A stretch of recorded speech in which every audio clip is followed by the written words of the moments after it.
Hi guys, खेत घूमने आए थे हम। घूम चुका सुबह सुबह, अब घर चल रहे हैं। कितना समय लगता है घर पहुंचने में। मैं भी ब्लॉग बनाना चाहता हूं अपनी लाइफ का। अब घर जा रहे हैं। कहाँ पास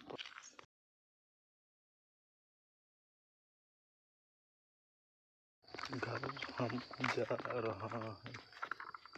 ये है हमारा कच्ची रास्ता खेत से।